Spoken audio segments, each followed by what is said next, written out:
Vazam documentos que comprovam que ministros do Supremo Tribunal Federal transformaram o TSE numa arma de perseguição política. Pessoas foram presas, o critério de prisão de pessoas foram curtidas, comentários e compartilhamentos em rede social. Pessoas que meramente criticaram o governo, criticaram o Supremo, foram perseguidas no inquérito de 8 de janeiro. E isso aqui eu tenho dito há muito tempo, inclusive de que conheço um caso de um sujeito que era um Uber, né, estava levando uma senhora, né, para o 8 de janeiro e acabou sendo preso como se ele tivesse participado do ato e até agora esse sujeito está preso. O outro caso bizarro também do morador de rua, né, que aí a polícia perguntou, né, a Procuradoria-Geral da República perguntando, mas por que você estava lá? Porque eu moro na rua, né, não estava participando de ato nenhum. Agora a situação fica ainda mais grave com o vazamento de documentos que comprovam que um dos critérios para determinar ou não a prisão de uma pessoa eram postagens em redes sociais. E nesse vídeo eu vou falar também, responder críticas de pessoas que não conhecem o meu trabalho, que não conhecem a minha história, que não conhecem minha trajetória de denúncia de abusos do Supremo Tribunal Federal e de enfrentamento verdadeiro, duro e incisivo em relação ao Supremo. Antes disso, eu vou pedir para você se inscrever no canal, clicar no sininho para receber as notificações, deixar o seu like e também clicar no link na descrição do vídeo para você comprar o seu ingresso para o primeiro festival do Movimento Brasil Livre. Bom, antes de continuar esse vídeo, eu vou colocar esse vídeo de 2019, o meu primeiro ano de mandato, para vocês assistirem. O ministro Dias Toffoli abriu um inquérito para investigar supostas difamações, ataques ao Supremo Tribunal Federal. E a gente teve uma ação concreta, né? Foi essa semana? Essa semana, contra um advogado chamado Adriano Argolo, e na justificativa para basicamente invadir a casa dele, tomar o notebook, tomar os tablets, tomar todos os equipamentos eletrônicos, na justificativa, né, a gente vê, do Ministério Público? Polícia Civil. Na justificativa da Polícia Civil. Então, na justificativa da Polícia Civil, eles colocaram um print de um tweet dele que diz o seguinte: Gilmar Mendes, assim como Reinaldo Azevedo, apoiou a Lava Jato no início e só ficou de mal quando ela atingiu seus amigos tucanos. Esse tweet foi utilizado como justificativa, foi um dos tweets utilizados como justificativa para invadir a casa do cara e tomar os equipamentos eletrônicos dele.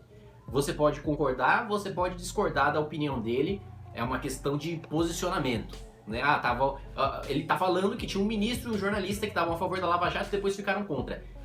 Em nenhuma hipótese isso é crime, em nenhuma hipótese isso justifica invadir a casa de uma pessoa, o Estado brasileiro mandar a polícia na casa de um cara simplesmente porque ele criticou ou falou sobre o posicionamento do ministro do Supremo, do jornalista. Então é um negócio bizarro. Né? Eu mesmo aqui na Câmara dos Deputados, numa iniciativa da deputada Bia Kicis, a gente já assinou impeachment de 5 ministros do Supremo, se não me engano, que no julgamento lá em relação à criminalização da homofobia, tinham absolutamente tratorado aqui a Câmara dos Deputados, o Congresso Nacional, e a gente expôs exatamente o que eles fizeram de usurpar a competência do Legislativo e de tentar criar crime por analogia, coisa que não existe, coisa que é bizarra, tentando dar interpretação extensiva ao direito penal, coisa que não existe e não deve existir, assim, isso é coisa de ditadura, não é nem de regime autoritário, é de regime totalitário, daquele que age em todas as esferas da sociedade.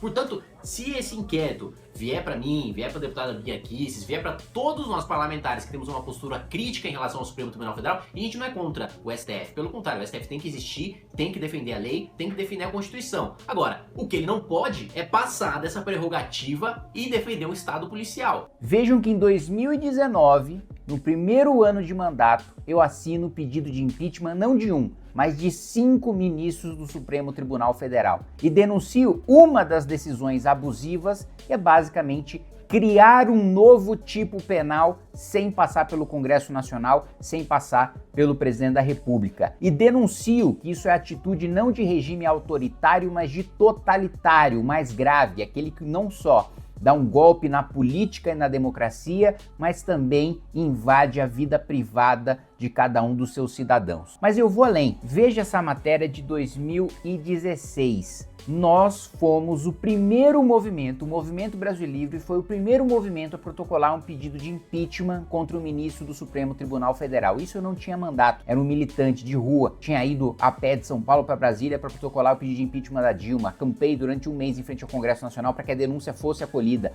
Participei e organizei as maiores manifestações da história do país para que isso acontecesse. E nós fomos o primeiro movimento desde 1988 a protocolar um pedido de impeachment contra o ministro do Supremo Tribunal Federal. E aí, toda essa luta contra abusos do Supremo foi sabotada por Flávio Bolsonaro, Jair Bolsonaro e a família Bolsonaro, porque o Supremo estava com o rabo preso do Flávio no caso das rachadinhas. E por isso, Jair Bolsonaro estava refém de Dias Toffoli, por causa de um escândalo de corrupção de Flávio Bolsonaro, que até agora não explicou como ele pagou aquela mansão milionária com um salário de senador da República. E aí, em razão disso, Bolsonaro nomeia um petista para a Procuradoria-Geral da República. Petista esse que permite a abertura do inquérito das fake news, que primeiro mirava críticos do Supremo Tribunal Federal nas redes sociais e depois passou a perseguir todo tipo de oposicionista de direita que ousasse se pronunciar. Esse monstro que começa no inquérito das fake news é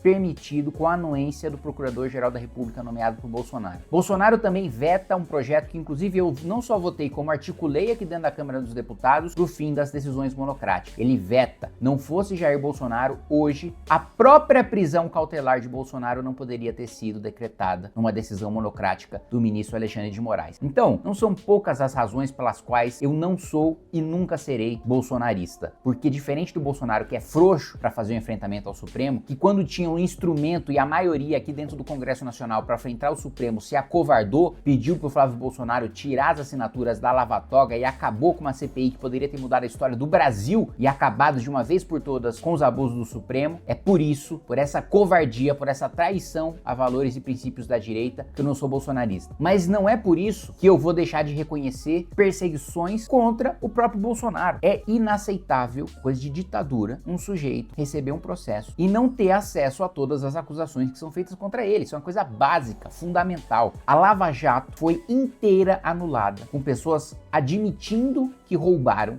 devolvendo dinheiro de corrupção. Ela foi inteira anulada com base em provas ilegais que mostravam coisas muito menores do que estão acontecendo agora e com esses documentos sendo revelados. E apesar de alguns veículos de imprensa já passarem a criticar algumas das atitudes, alguns dos abusos de autoridade do ministro Alexandre de Moraes, que na minha opinião, diferente da opinião do Flávio Bolsonaro, Alexandre de Moraes deveria ser impeachmentado, e eu digo isso há anos, né? Não só ele, como vários outros ministros. Agora, o que nós temos é algo extremamente mais grave do que qualquer coisa que ocorreu na Lava Jato, e houve sim erros na Lava Jato, nenhum erro que justificasse anular a operação inteira. Mas, claro que houveram excessos e muitos deles foram corrigidos na segunda instância e no STJ. Agora, nós temos a comprovação de ministros do Supremo trocando mensagens e dizendo, ó, prende esse cara porque ele criticou a gente, prende esse cara porque criticou o PT, porque deu like numa publicação, porque compartilhou uma publicação. Isso é absolutamente inaceitável. Assim como a medida cautelar contra o Bolsonaro, ilegal, inconstitucional. Não há risco para o processo, não há risco de fuga, não há risco à ordem pública de deixar o Bolsonaro respondendo o seu processo em liberdade. E mais do que isso, uma coisa que eu tenho batido muito na tecla,